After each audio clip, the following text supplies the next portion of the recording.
যেখানে মুসলমান অর্ধজাহান শাসন করেছিল, যেখানে মুসলমান পুরো পৃথিবী শাসন করেছিল, যেখানে মুসলমান ওপরে শাসন করার কথা ছিল, সেখানে মুসলমান নির্যাতিত হয়, সেখানে মুসলমান মায়ের হয়।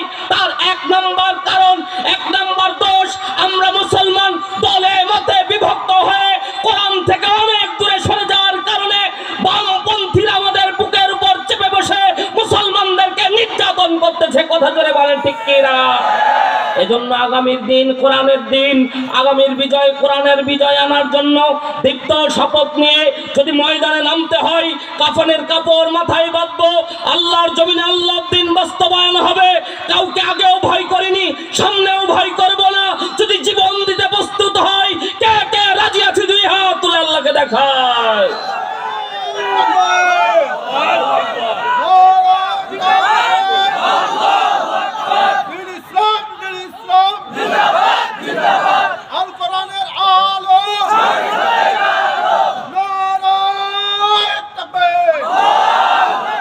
অনেক ভাই চুপ ছিলেন, এতগুলি মানুষের আওয়াজ এত ছোট না ভাই।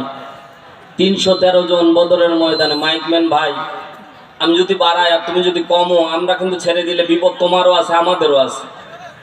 কারণ হাদি আমিও পাইনি, তোমরাও পাওনি। ওয়াজ ভালো না হলে কিন্তু বিপদ তোমারও আমারও। এই জন্য ভাই একটু যা আছে দেও, প্রধান বক্তার জন্য রাখিও না, একটু আমাকেও দেও, ঠিক না? লিল্লাহে তাকবীর। মুসলমানদের জন্য একটা শক্তি আছে। জোরে বলেন, কয়টা শক্তি? একটা শক্তি। আপনার কিচ্ছু নাই ভাই, গোলা নাই, বারুদ নাই, কিচ্ছু নাই, বোমা নাই, কিচ্ছু নাই।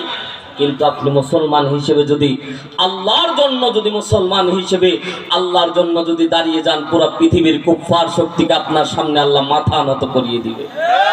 জোরে বলেন আল্লাহু আকবার। মুসলমান।